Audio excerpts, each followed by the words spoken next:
புரியல அன்பு சிவம். 30/10/1908 8:55 AM.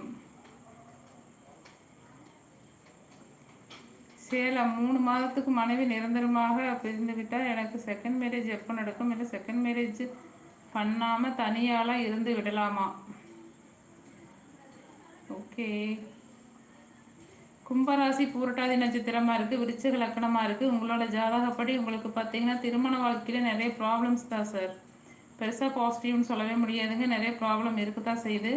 இருந்தாலும் உங்களுக்கு 2வது திருமணம் அப்படிங்கிறது ஒரு வருடம் கழித்து தான் நடக்கும். 2027 to 28 திருமணம் நடக்கும். சரிங்களா? நீங்கள் விரும்ப நீங்கள் திருமணம் பண்ணுவீங்க. அப்போது இருக்கக்கூடிய காலகட்டங்களுக்கு உங்களுக்கு மனசுக்கு பிடிச்சா உங்களுக்கு விருப்பமான ஒரு பொண்ணை தான் நீங்கள் திருமணம் பண்ணுவீங்க. அதுக்குண்டான காலநிலைகள் நல்லா இருக்குது. ஆனால் அது 2027. அது வரைக்கும் கொஞ்சம் பொறுமையாக